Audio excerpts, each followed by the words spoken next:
welcome to our podcast, Shape of a Person. If you're just joining us, this is a podcast that my incredible colleague, Melissa Brega, decided to start to showcase the incredible stories of our students. We teach ESOL at a community college, and our students are fascinating, and we thought we'd bring their stories to you. Today we are talking to Iris from Mexico, and she gives us her perspective on what it's been like as a parent, what it's been like in terms of her career and her friendships and the family dynamics for her family to come to the United States. She is effervescent and offers just a really beautiful perspective. So thank you for listening, and this is Iris. Hello, Iris. We are so happy to have you here to talk with us today. Thank you so much for taking time out of the first day of your spring break to come speak with us. Why don't you just start by telling us a little bit about yourself, maybe where you're from, when you came here? Okay, thank you. Thank you, Becky. Thank you, Melissa, for having me here. I appreciated the invitation. Pleasure. And it's my first time to making a podcast, so this is like very new for me. I'm Iris. In Spanish, it's Iris, but in English, I realized that my name is Iris, so it's okay. You realize? When did you realize? Because it is. When you got here and people said Irish, you realized, oh, they're talking to me. Yeah, they cannot say Iris. So, Yes. but I know that my name exists here. Yes. It's a flower. Yeah, it's a a flower. Yes, Yeah. Exactly. So I was like, yeah, I'm Iris. I'm It's Iris. okay. Do you feel like a different person? Like, is Yeah, Iris like a different than Iris? personality. That's so exciting. I know. And well, I have been here for 8 months, and I have three kids, 2 12-year-old girls, twins, and 1 8-year-old boy. Yeah. And you're from Mexico City. And I'm from Mexico City. Born and raised? I was born in Mexico City, Okay. but when I was 1 year old, we moved to another close city named Guadalajara. Oh, sure. I don't know if you have heard. It's also a big city. There are 3 big cities in Mexico. It's Mexico City, Guadalajara, and Monterrey. Right. Those are the 3 ones that are the biggest. And I lived there for almost 15 years. Okay. Then I moved 2 years to Cancun. Oh, goodness. And then I returned back to Mexico City. So what's your favorite one? Mexico and City. they'll listen to this in Mexico City. I know. No, I love Guadalajara. I mean, I grew there. The part of my being young there and having all this nature and it was nice living in Guadalajara. It's more natural? There's more trees? Well, now it's a big city, but when I used to live there, it was like, it didn't have like so many constructions and so much traffic and so much. So you could go and bike to visit your friend, like maybe like you do it here, but in those days. Sure. And in Mexico City, now it's I like, think we have quite a few students. yeah, from Guadalajara. They've shown me pictures of the architecture. It looks beautiful. It's beautiful, Yes, and it's totally different from Mexico City. So I love living in Guadalajara, but I like more Mexico City. It's more cosmopolitan. You have more things, more schools.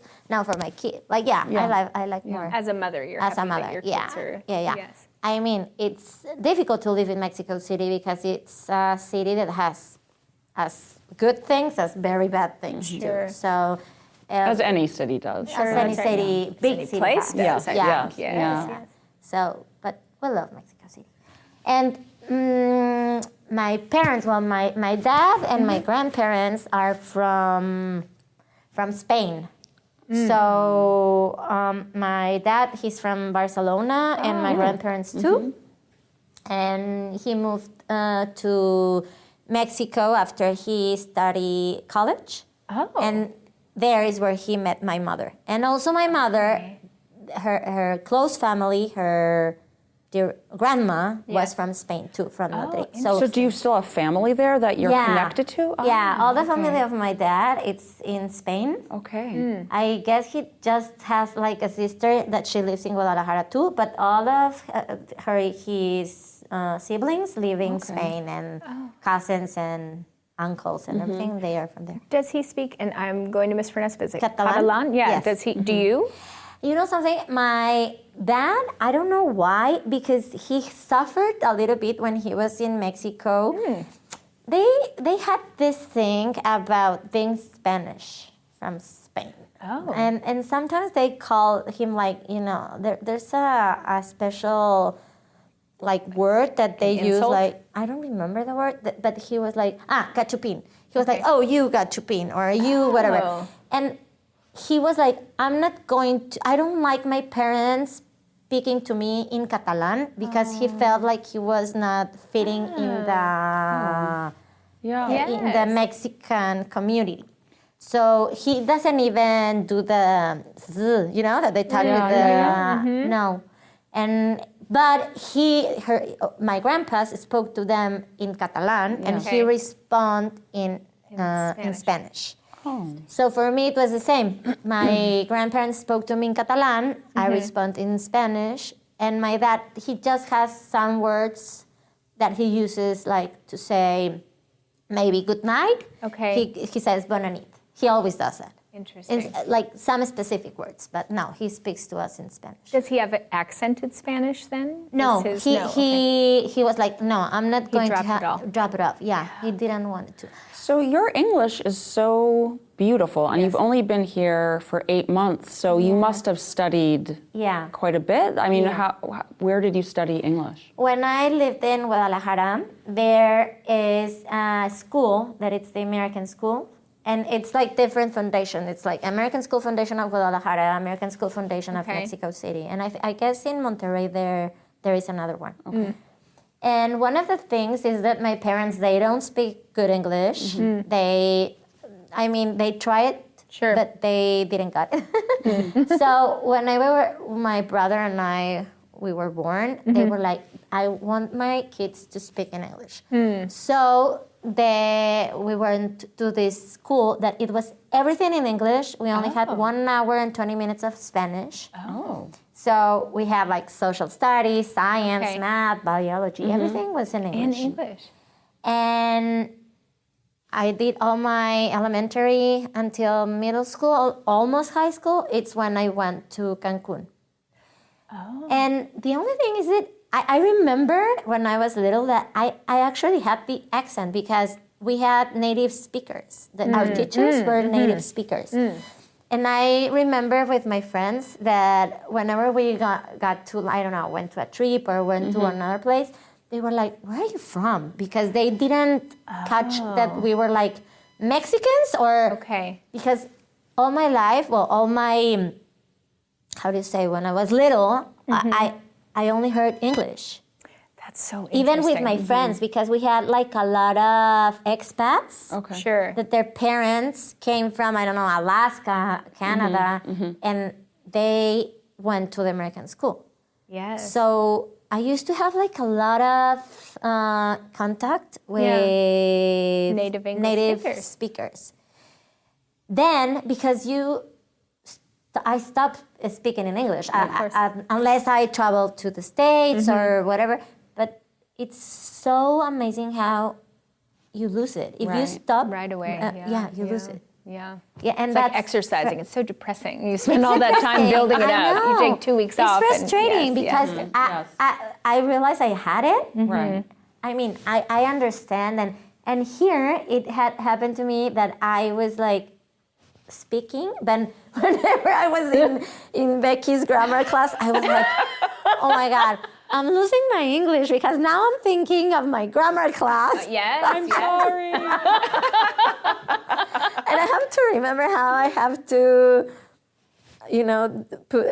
conjugate or the verbs. I'm like, I prefer not to talk anymore. Oh, No, I'm kidding. I'm But just you're so joking. interesting because you have that native English because you learned it, you know, as as a secondary language, but Yes. when you were still young enough for it to Yes. become, but now you're learning it again as an Yes, adult as an with adult. that complicated grammar and kind of fusing those two And I things realized together. that it's totally different Sure. getting the knowledge since you are little because you're like a sponge. That's right. And I noticed that with my kids. Then when you're an adult. Yes. Right, so it was like you were immersed. It was like an immersion program in English, and you don't learn like this is how this is the structure of a sentence, right? Exactly. So I'd love to know more about your background Okay. and kind of how you spent your days before coming here. So, Yeah. so like what did I did in Yeah. Mexico and everything? Well, at first I studied communication and with an specialty in advertising and marketing. Oh, okay. I love it, but I'm a frustrated psychologist. I don't know why. I don't like traditional psychology. But before I came here, I studied for 3 years. How do you say that in English? We Emotional talked about it and I still decodification. don't know. Yes. Emotional discodification. It's something that it goes more into your subconscious. And it's not like a therapy that you have to be like 15 years or 10 years. It's like, you have something, we work on it, and you're ready to go. I don't know if you are understanding. I know what you mean. Yes, I'm Yeah. not familiar with the field, but What is the terminology? It's in Spanish, it's descodificación emocional. Okay. I think it's the biodescodification, emotional biodescodification. Okay. It's an example. It's like if you were a computer and you have like all this system in the computer, and suddenly there's a virus. So what do you have to end with the virus? You have to plug out the computer and reset it. Okay. That's kind of an explanation Okay. of what this is. Okay. I'm not a psychologist, but I study this. Okay. And it's certificated and everything. And I love that because I love it for me because I like it. And I love it because I like helping people. So before coming here, I used to have my place where like a practice? You would I see practice patients? it. Yeah, Okay. I did it with, I made therapists with people, and I love it. That's what I used to do in Mexico. I cannot be in my house, like, doing anything. Yes, I am always looking to do something, even though having 3 kids, and I guess for you Yeah. it's the same. But in Mexico, it's, I think, a different kind of, how would I say this? In Mexico, you need help. You need to have help because the distances, maybe there's not like, here, everything is 20 minutes. Okay. You have to go to someplace and it's 20 minutes. But you're going you're driving and you're just going. In Mexico, there's a lot of traffic, there's a lot of things. I'm not having the word. that it's hard to like logistically get your kids where they need to be. Yes. So in the mornings you can do stuff, but whenever your kids get out of class, you have to be like very focused on what are they gonna do. They cannot go walking to the school. They cannot go walking to the after class activities. So you have to take them to all these places, and you need help. Yes. It's not like I'm gonna leave my kids at home. So there's someone that has to be with them because I have to take the other ones to. So my dynamic in Mexico, it's like totally different. You always running. You're Interesting. always. So whenever I got married and I had the twins, Rodrigo and I, we talk about it, and we were like, what do we want to do? Yeah. And I was like, I want to be a mother, but I don't want to leave out my career because I was working too. Yeah. But suddenly it was like impossible To do both. to do both. Yeah. So you had to choose. So if he was the one that had to work, he will be the one to work, and I would be with the kids. But I'm not like a regular mom. I want to do more. I just don't want to sit there and wait for my kids. And no, I'm That always wasn't for trying you. to, So that's why I studied this and I started doing my own, because I had my own schedule, I had my timing, and I could like divide myself and not affect anything that had to be with my children. So you could still take care of them and get them to their things, Yes. but do this thing that was Yes. for you and Yes. nurtured that part of your Yes. being that needs something else. Yes. So have you been able to continue in your career here, or do you have to take a break from that, or what? I had to take a break. Yeah. Okay. I right now it has changed for me like a lot. It has been very difficult for me being here because you're studying, Yeah. you're doing homework. Yeah. You have to, and I don't like, not being on time on my things. I Yes. feel very bad for that, because if you want to go to school, or you want to go to work, or you're going to do your best. Right. And if you don't do your best, for me, it's frustrating. Yes, right. But sometimes being here, it's showing me that I have to relax and look and see what is Your priority. my priority. Yeah, you have to balance. I have to Yes. balance. And the first 6 months, it was very difficult for me. Because you were trying to do everything. I was trying to do everything. yeah. And also my husband, his work is at Mexico. So he has to come and fly all the time. Yes. And sometimes I have to be alone with the three of them, and it's difficult. It's being different from Mexico. It's not that I cannot do it, but it is difficult. Well, it's difficult, and you don't have your usual support group. I don't have my Right? usual support group. So it's like difficulty upon difficulty. Exactly. Yeah. And no one here to help you. Exactly. Yes. Yeah.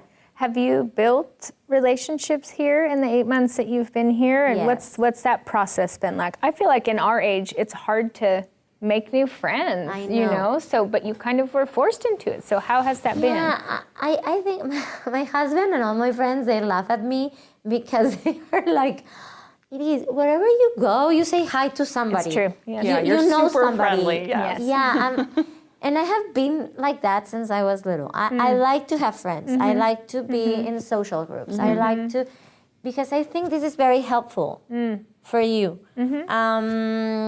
I have a lot of friends here that they have the kids the same age as mine. Okay. That is very helpful also. And in Mexico, we are like that. We are always looking to have like this support group of friends. And I think here we are trying to do that. Yeah. But I have to confess that my group, it's Mexicans. Of course. Well, Yeah. yes, sure. Yeah, to it's confess, very I mean. hard. It's very hard to natural. make friends with Americans. Americans. I Yes. don't know why. Students tell us that all the Yeah. time. Yeah, Well, I think there are probably many reasons why. Yeah, right? because cultural, Yeah. we are different. I mean, we are like Mexicans. We are very cozy, very like we like to talk, we like to hug, and it's because we are tough to do that. Sure. But you're also all going through the same experience. Right. Right? Yes. So you have that commonality and also that understanding. Yes, and here you look for that because the people that are here, it's going to be your family. yeah. That's Right. why I think That's we true. do it like more often, Even more. and we're like, because in Mexico I was like, if there was a weekend and we didn't see our friends, it was like, nothing happens. We are Yes. family and whatever. But here we are always looking. What are you gonna do? What are you gonna do? Let's do a lunch together, or we're always looking to be together. And for example, with my neighbors where I live, they're only like 2 Mexicans, but they're not like so close to my house. And with my neighbors, they're like very kind people. Like whatever you need, you can come and let us know when your husband goes to Mexico, and nice. let us Yeah. know.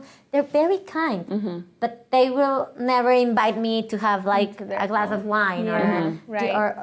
or if I guess if I told them to come to my house, they will come like for a half an hour. They'll come exactly on time and leave shortly leave after. the time. Yeah.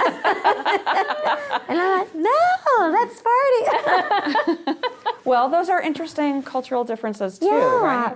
But they're very nice. I mean, they're very helpful, and I know that if you need something, they'll like to help. But they're very used to be with their family, and I think that's also good because it's how you were raised. I mean, more with like your family, your things, your house. In Mexico, because it's totally different. Society is totally different. Do you think it's more communal? Like it's more like people just hang out and like with their social and like their neighbors or their friends more? Maybe because we have help. I think that's a big difference. Okay. Because we have help in our houses, it lets you have more social time with your friends. Interesting. Yes. Yes. I think that's because one day if I'm like very stressed and I want to see my friends and have lunch with them, I could tell the people that help me in my house, like, hey, can you help me with the kids today? They have to do this and that, and I would go and have lunch. I don't do it like all the time, Sure, but if you need to, Yeah. you can do that, and your friends would do the same. They have the time to do it. Yes. And here is to whom I'm gonna let my whom. I use that whom. No, look at that.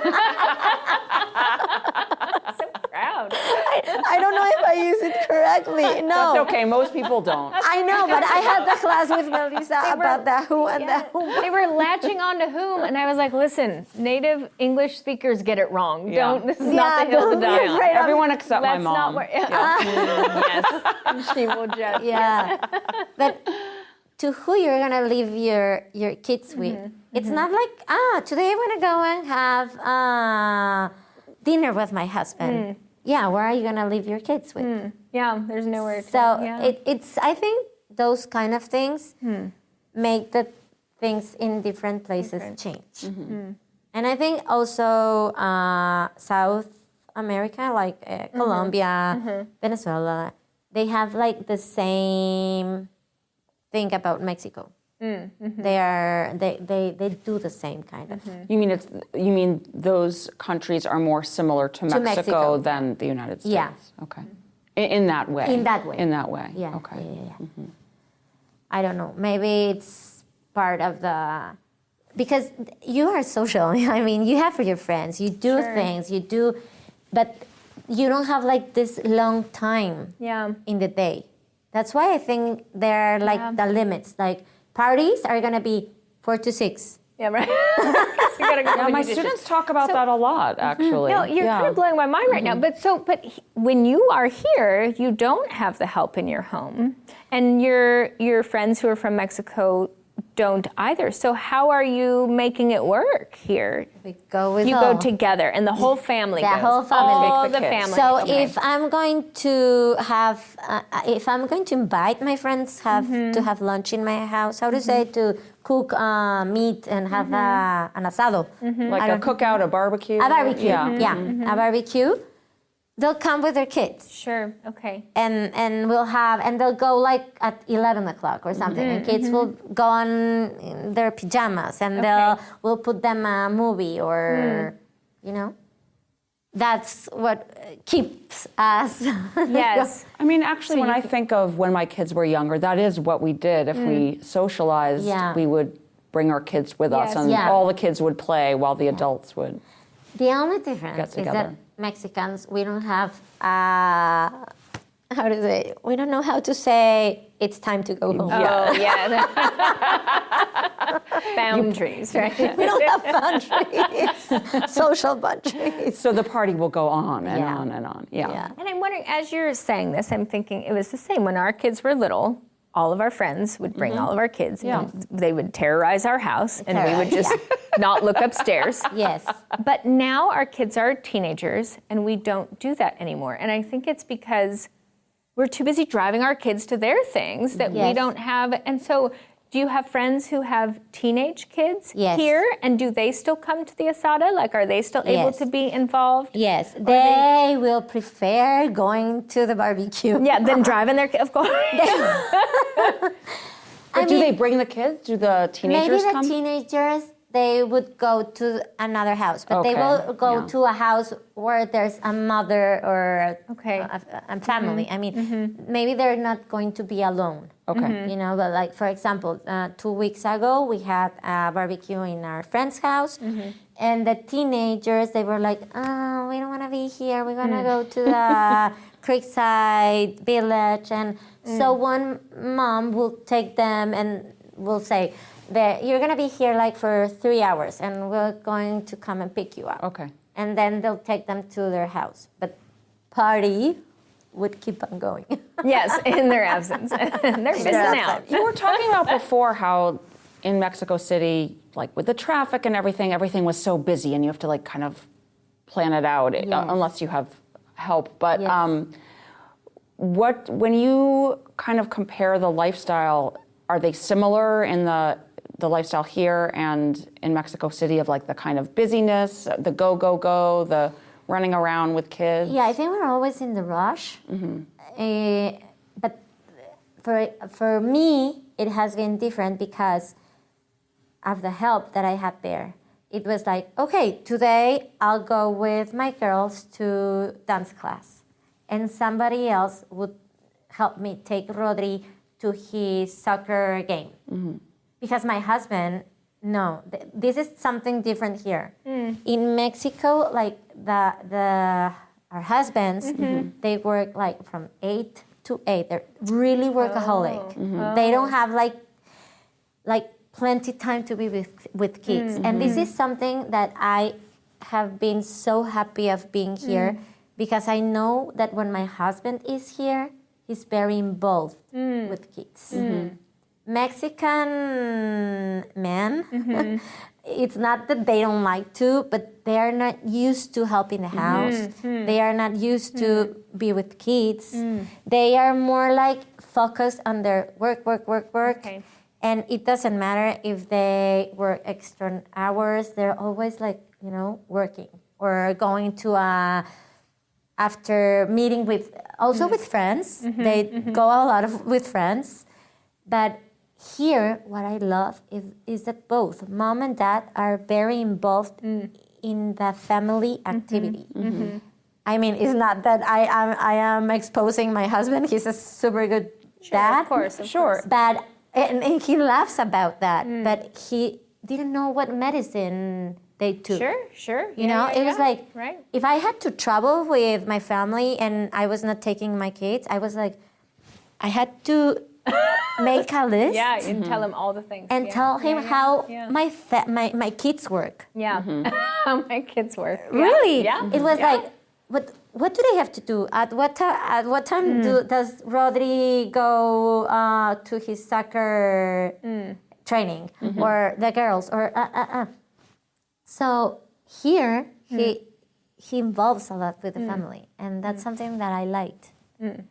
How does he have the time to do that here, since he still has his job? Is it when he's here, then he's unplugged from work and he can? No, he has to work. Yeah. But when I am studying, he's then working. he has to do it. Oh, He's working like in the computer and everything, because he has like this business, his own business, that now he can do this. When he was working in a company, he had to go there. We couldn't be here if he was still working in. He used to work in Bayer, the pharmaceutical, and now he has his own company. And this is what helped us having this experience, because he has to go and see for his company. But when he's here, he will work and he'll do his calls and everything. But he has now this time to help me with that. Yeah. And you had said in class that your husband was the one who really wanted your kids to have this experience, where you, because of your childhood, were like, no, don't make them move. Let them have their people. I want to be... because you moved Yes, when you were I a moved, kid. Okay. and I knew what is to move. Yeah. And look for another friends, and to have like another house, and to... It's... How do you say that? They get out of your Comfort comfort zone. But hearing my husband, he was like, I never went out. He was always in the same school with the same friends, with the same, and he was the opposite. He was like, I want to have the experience.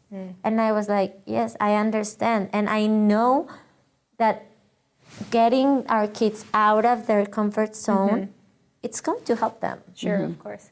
I mean, you know, They'll be more flexible. but They'll being be more flexible, helping us in the house. Like, you know, you have to do your bed, you have to help mommy clean the kitchen, you have to, I don't know, they are also learning. So I think it's, Independence. independence. That's, So you're happy that you've done it, even though you were hesitant. I'm happy that I done it. Yeah. Do you know what your plans are for, you know, how long you'll be here or what you would want to do next? Well, or- I talked to Rodrigo and we made a plan and we said let's start thinking about the future and let's start enjoying our present. Because for me, the first months it was like, but what are we gonna do? When are we going to back in Mexico? Yeah. What are we? And he was like, you're not enjoying, you know, because I don't know. I think of my family, I was the one that was more frustrated. Out of all of you. Yeah, of all of us. More than the kids. More than the kids. Okay. Yeah. And he was like, I need you to stop. I need you to let it be. Let it go. Like, if the house is not perfect, it's okay. It's something about my personality, too. Yes. That I like things running, like, you know, very, how to say that? Yeah. Well, just perfect. You like structure and order Organization. I'm and very Yeah. type structured A and personality. organized and- Yes. Yeah. And this is something that I have been learning here, that maybe you don't have to be like that. Do you think that's a personal thing or a cultural thing? Or No, both? I think that's a personal A personal thing. Yeah, okay. because Okay. some of my friends that are here, they're just enjoying and they're so happy and they're like, and what you were asking me, Becky, what do I want to do after maybe I finish studying? My husband, he's applying for the investment visa. Okay. Actually, we have the appointment in April. So he's like, I would like you to stop maybe when you finish your English ESL. studies. ESL. Like, take a break. Yeah. Like, just take a break and go with your friends and try to do. And I was like, no. And now what am I going to do? What else do I want to learn? And he's like, stop it. Interesting. Take some months to see what we want to do. And we are now in the thing, if we stayed 1 year more or we go back. In my girls, they're in 5th grade. Okay. In Mexico, they would still go in elementary school next year because in Mexico it's until 6th grade. Okay. And then you pass to Junior high. Junior high. Okay. So that's something that also is like, if I can give them another year of elementary, it kind of like, you know, I would like to do that. Yeah. Right. For Rodri, he's little, he's in 2nd grade, he's not having like a big change. Sure. But also, in the other hand, Rodrigo, he's like, I want them to be here in junior high, to have this experience of sports. He believes that there's a big change between being in an elementary school and passing to junior high. Sure, there is. So he was like, please, give them this opportunity. And for me, it's like, oh, it remembers me that how I was little and I went to the American school, and it's very similar. Like to having your locker, to having the change of classes, change of teachers. Because as different of Mexico, here in the States, they show you how it's going to be in college since you're very little. And that's something very good. Because the process in Mexico of going out from high school and passing to college is like, boom. Oh. You know, because they're still like, if they're in elementary, maybe some things change, but not the way now they teach and now how you have to move and how you Right. have to be more independent. Right. They don't let you be so independent until you go to college. And then here you go. Good luck. Yes. Yes, interesting. Where we're kind of trying to phase them into Yes. that. Interesting. And here it's like, no, you have to learn it since you're in high school. Yeah. Well, in middle school, they Yes, start doing that kind of thing. So, and yeah, I think it's tough Sure. being out of your country. Oh, yes, absolutely. On food, on you know, Right. the social thing, and I think we are in a good place to be for Mexicans. But I have friends that they're not in. One of my best friends, she lives in South Carolina, Okay. and she's like, "There's no Mexican cities," and my friends are from here, and I have to follow the way they Yeah, work. sure. So now she's very happy. I think it's just a personal thing that take off this thing that I want to be like that and I want to follow what my culture is. No, I think that when you go to another place, you have to do what you see. When in Rome. Yeah. Be like, It's probably like a balance, Yeah. a balancing Yeah. act, Yeah. right? If you want to be happy. Yes. Or else you're going to be always sad or yeah, just be lonely then. Yeah. Yes. Yeah. Yes. Was there anything about, or is there anything about your experience now that you didn't expect? Like anything that surprised you about the transition to being in a new Transition. country?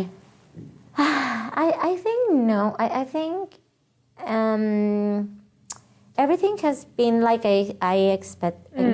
I think because of the change of government, it has also brought us like, you know, the thing that Uncertainty. the uncertainty of being here. Yesterday, I think I'm changing a little bit of the subject, but yesterday, the lady that comes to my house to make the gardener, she was like so sad, and I always like to talk to them and ask them how are they doing, how's their family, and she was telling me this story that it made my Goosebumps. goosebumps. That she has been here for 20 years. She has two old, a daughter and a boy, and then she has two little kids. Oh, okay. Okay. The fourth of them, they were born here Okay. in Houston. Well, here in Woodlands. She's Mexican, and now her daughter, she's doing the papers, so she can. I didn't know that, but I get that if they are Americans, then they can ask Sponsors. the government Yes, to have their papers done. But they haven't given to her yet. You mean for their mother? For their mother, for her. Yeah. And she was like, and I don't know what's going to happen with me, but she was telling that yesterday, how do you call it, the migration police? She has like a house, and then near her house, she has another house where she has all her employees. Okay. She has like a big company making gardens. Workers, yeah. How do you say that? Landscapers? Landscapers. Like Is that what they are? landscapers, yeah. And she is really a very she works a lot. Workaholic. yeah. Workaholic. She's She- hardworking. hard Yes, worker. yeah, She's a very hard worker. She doesn't have a husband. Her 4 kids depend on her. And she was like, yesterday the police went, they were looking on my neighbor. They found 2 of my workers. They got them. And I don't know where they are. I don't know if something happened to them. And I'm afraid that they're coming for me. And I don't have my paper yet, even though it's the lawyer process, working on yeah. it and she's in the process. But I don't have the paper.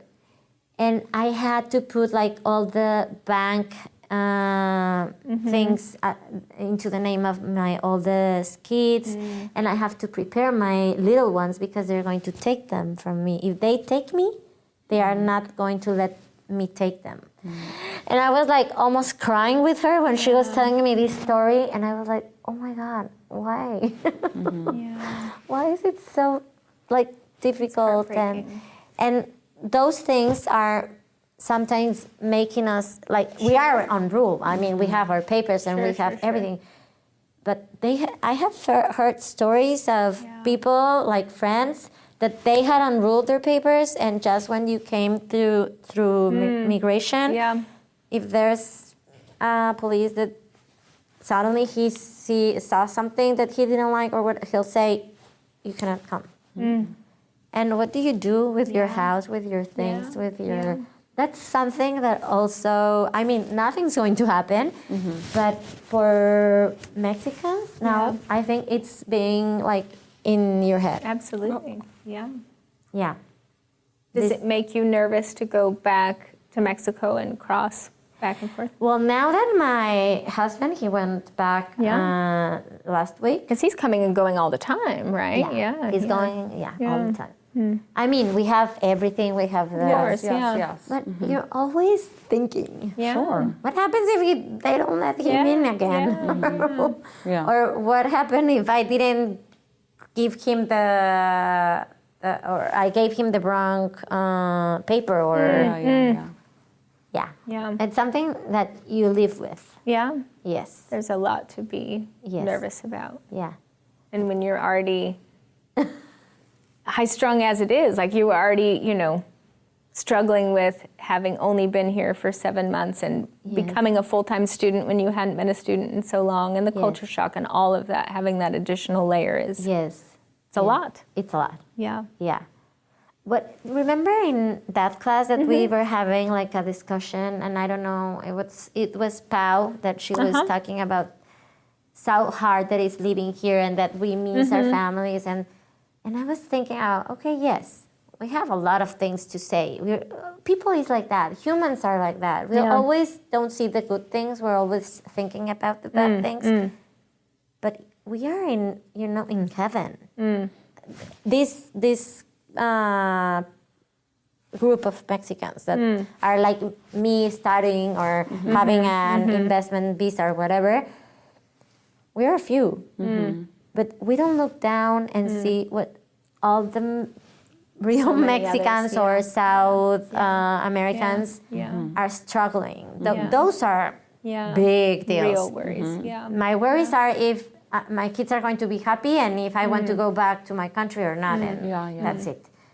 But what they are dealing with, it's... Now I just got goosebumps.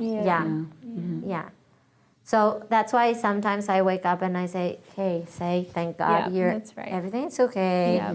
I mean, yes, you're having a hard time and you're doing this and that, but appreciate it. Yeah. It's a good thing. Yeah. No? That's a good lesson for all of us. It's easy to... Yes. Yeah.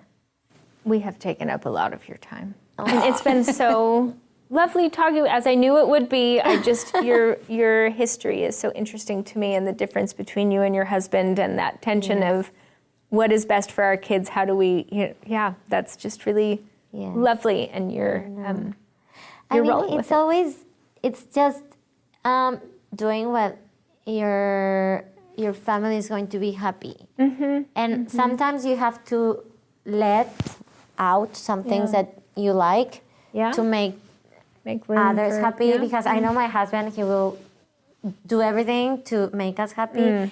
And I think this is his time. And I think it's nice to see him, how he's happy, how he's doing okay. He's having a good time. And I think my kids are, even though they miss and whatever, but they're having a good time too. Yeah. Right, you're supporting each other's goals and dreams. Yes, and this is an experience that wherever we are, they're always going to remember. Yeah, absolutely. And what a that's gift. the finality of being here. Yes. No? What a nice sacrificing gift you're Yes. giving. And it's a nice sacrifice. Yes, right, right. Well, Edith, thank you for coming and spending this time with us. You did great on your first podcast. What a natural. Maybe you should start your own. I hope. Eddie, can you edit her podcast that she's going to start? That's what will keep you busy. That's right. Yeah. A therapy podcast. Therapy's Perfect. podcast. Yeah. Podcast. There you go. Done. Yeah, that would be helpful. See? You're not busy, Eddie, right? Yeah, he said he'll do it. No, I'm very grateful. you. Thank you. It was a good experience. Thank you, Ira. I hope what I said, it was something that helped for the Someone meaning of listening. doing this. Yeah. That's Yes, right. absolutely. Absolutely. It helped me. Yes. So forget the rest of you. Yeah, great perspective. Thank you for listening to today's episode. We had a great time, as always, recording it. And I also want to thank my nephew, Jack, for writing and creating the music for our podcast. I had the opportunity to visit his studio, and it's amazing. He's got, 10 guitars hanging on the wall, and I don't know how many guitar pedals scattered around. I don't know what a guitar pedal is, but he apparently needs a lot of them. And thank you also to my husband, Eddie Brega, for taking time out of his evening and weekends to edit this podcast. And make us all sound better. We literally could not do it without you. I can barely even work my cell phone. So thank you all, and we'll see you at the next episode.